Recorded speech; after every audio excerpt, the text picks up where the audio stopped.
Nako po, eto, maganda kong pag-usapan po, ano, at reaksyonan po mga kabida.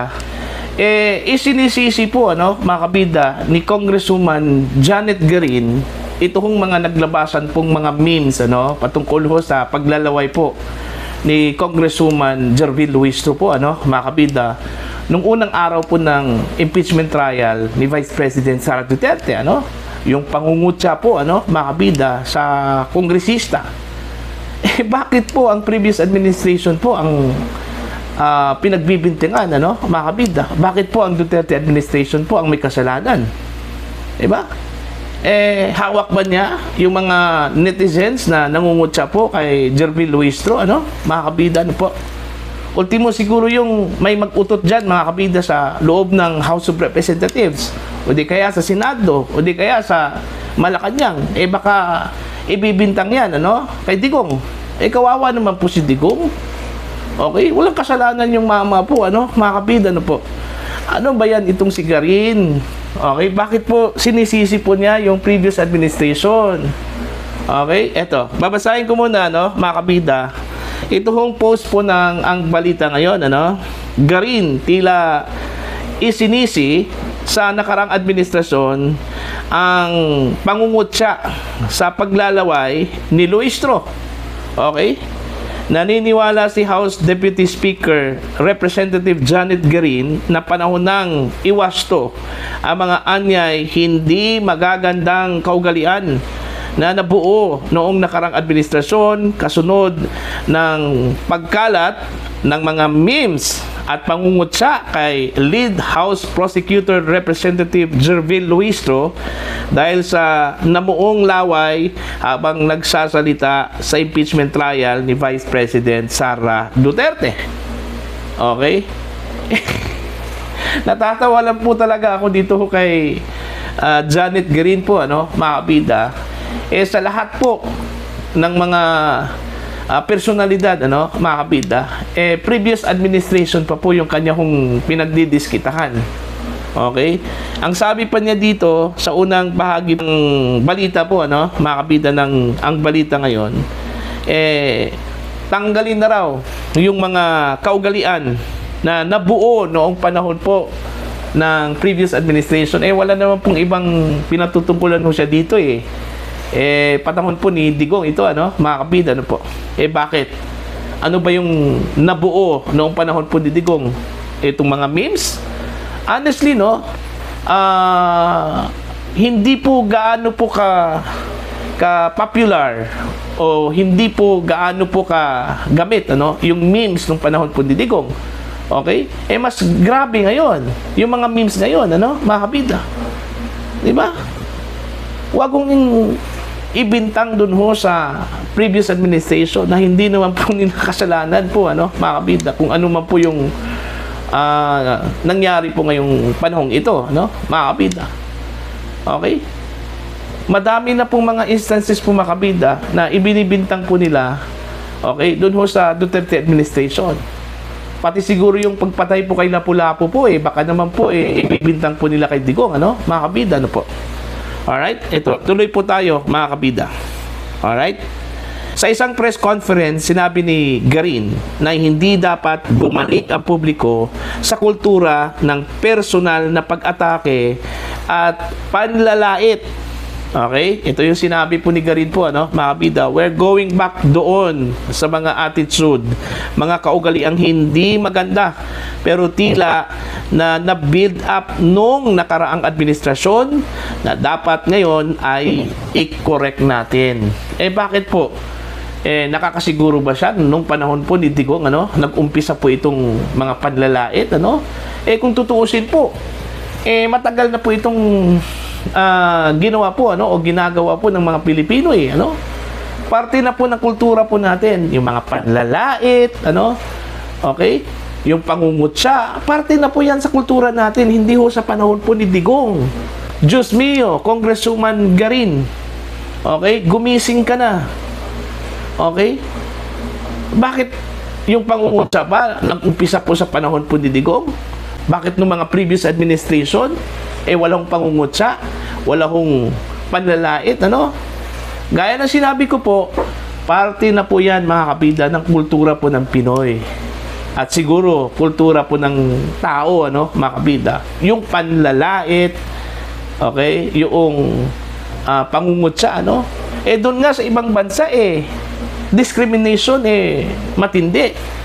Diba? Sa US, grabe yung discrimination doon. Panlalait doon sa mga puti, doon ho sa mga itim. Okay? Bakit hindi natin isinisi doon ho sa Amerika yung mga panlalait at mga pangungutya ngayon, ano? Mga kabida, lalong-lalo na po dito ho kay Luis to. 'Di ba? Sobra naman po itong sigarin.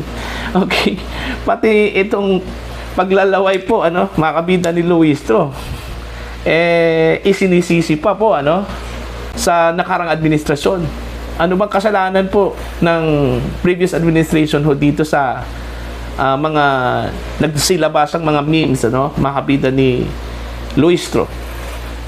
Porque ba kinukutsa po, mga kabida, no, yung mga anti-Duterte for during that time na mga pro-Duterte, mga DDS, ano, mga kabida, may basihan na po, ano, na isisi po natin yung mga nangyayari po ngayon dito sa previous administration.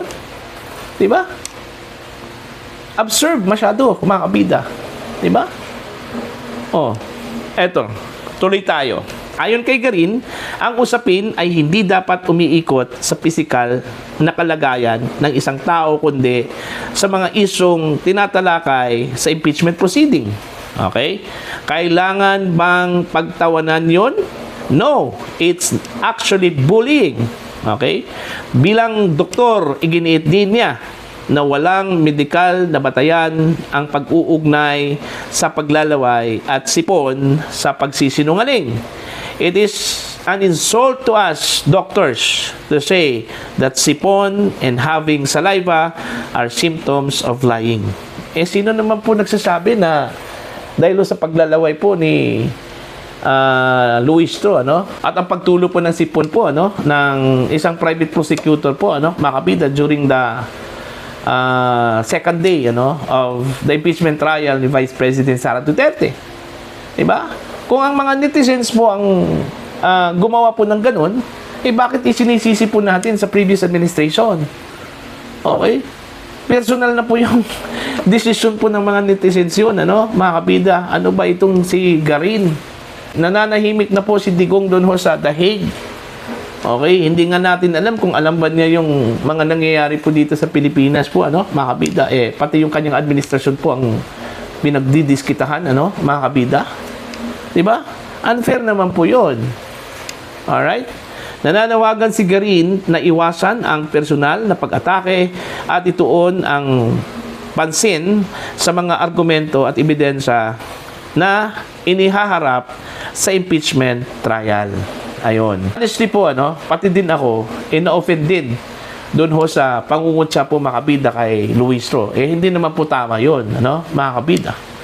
Okay? Normal lang kasi yung maglalaway ka, no, mga kabida. Kaya nga, sabi nga ni Congresswoman Janet Garin, parte yan, ano, ng katawan po ng tao, ano. Parte po yan, ano, ng katawan po ng tao, ano, mga kabida. Di ba? Yung pagtulo po ng sipon. Sino ba sa atin ang hindi ho nakaranas na tumulo po ang sipon, ano? O di kaya yung paglalaway. Di ba? Normal na po yun. Okay, kahit na ako, na-offend din ako dun ho sa pangungutya, yung mga paglabas po ng mga memes, ano, against sa Luistro po, ano, mga kabida. Diba? Pero, wag ho nating isisi po sa previous administration. Okay? Hindi naman po kasalanan po ng previous administration kung bakit ganun kung bakit nangyari itong mga nagsilabasang mga memes. Alright? Kung tutuusin po kung ikukumpara po natin, ano, yung mga memes, yung mga pangungutya, ano, mga kabida, kumpara po noon, mas matindi po ngayon, ano, mga kabida, ano po. Bakit? Kasi, kung tutuusin po, mga kabida, Duterte against the world po ang nangyari po ngayon, ano. Lahat na lang po kalaban po ng mga Duterte. Wala hong kakampi po ang mga Duterte ho dito. Okay? Sino pong kalaban po ng mga Duterte? Galit sa mga Duterte, Pinklawan, Yelohan, ano? pati yung pulahan. Pulahan po, yung Marcos loyalist, ano, mga kabida. Okay? Yung mga progressive groups. Alright? Yung mga oligarchs. Diba? Halos sila lahat kalaban po ng mga Duterte. Okay? In fact, ang mga Duterte po ay ilang beses na po ginawan po ng mga memes, ano, mga kabida. Okay? Kinukot siya. Okay? Ultimo, itong si Sara Duterte, kinukot siya. Hindi daw marunong mag-English. Okay? O sino po yung gumagawa ng gano'n, ano? Mga Duterte ba? Hindi. Di ba? Napaka-unfair naman po, ano? Na isisisi po natin dun ho sa Duterte administration kung bakit po, madami hong mga nagsilabasang mga memes, ang dami hong nangungutya, ano? Mga kabida kay Luistro. Okay? At kay Attorney Ligutan, ano? Mga kabida. Di ba?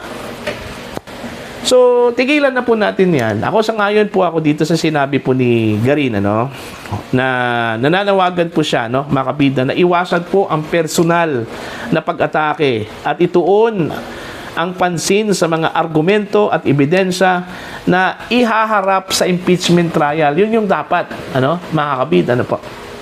Pero hindi ho natin mapipigilan yung tao, eh. Kasi meron kasi mga tao na makikitid ang pag-iisip po, ano, mga kabida. Imbes na idadaan po sa argumento, sa talino, ano, mga kabida, pilit po nilang dinadala po ang usapin po, ano, dun ho sa asal kalye, okay, mga kabida, ano po. Diba? Hindi ho natin sila masisisi. Dahil siguro, galit na po sila, no? Mga kabida, dahil sa mga nangyayari po sa ating bansa. Diba? Oh.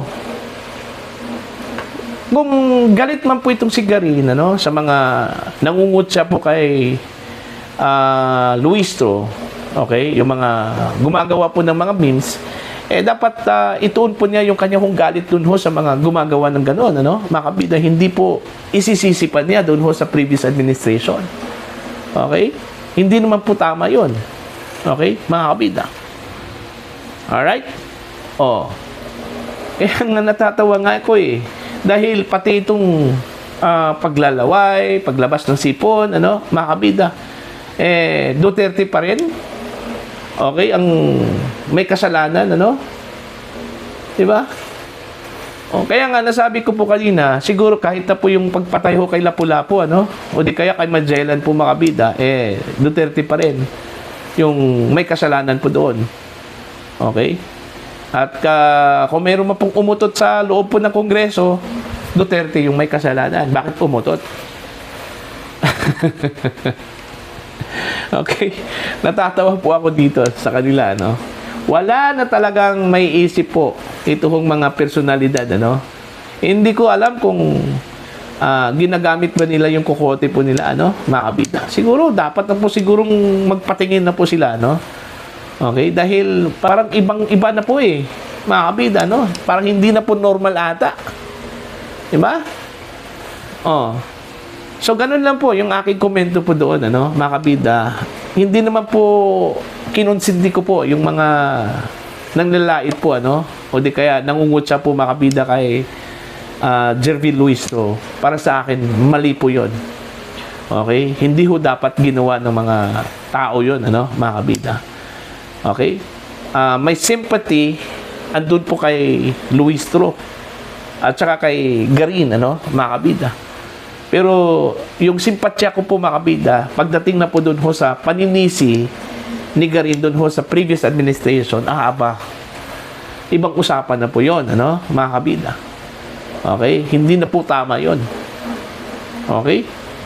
So sana, kung meron man pong magbago po, ano, mga kabida, hindi lang po itong mga tao po na gumagawa po ng pangungutya, panlalait po, ano, mga kabida. Pati yung mga personalidad na naninisi po, mga kabida, sa mga nangyayari ngayon, kung ano man po yung mga nangyayari po noon, ano, mga kabida, ano po.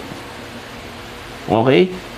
Again, hindi po kasalanan ng Duterte administration kung bakit lagana po ngayon, mga kabida, ang pangungutya, itong panlalait, ano, mga kabida, yung mga nagsilabasan ng mga memes, Kasi party po yan ng freedom of expression eh. Kahit papaano po, ano, mga kabida.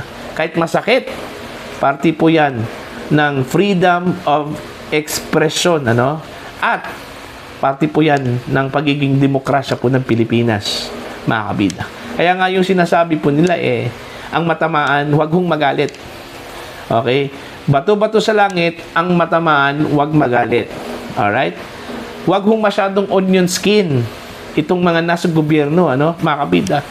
Dahil wala hong puwang sa serbisyo publiko yung mga taong balat sibuyas. Okay? Mga kabida, ano po. Okay? Para po sa inyo, ano po ang inyong opinion at pananaw ko dito, ano, mga kabida. Ito hong paninisi po, ano, mga kabida ni Congressman Janet Guerin, ano, sa Duterte administration. Dahil po dito sa nagsilabasan ng mga memes, yung pangungutya at panlalait po, ano, mga kabida, kay Congresswoman Jervil Luis. Please comment down. Sa mga hindi pa po subscriber po sa aking channel, please subscribe. Just click the subscribe button, click the notification bell, click all para updated po kayong mga kabida sa aking mga uploads. Maraming salamat po sa inyo lahat.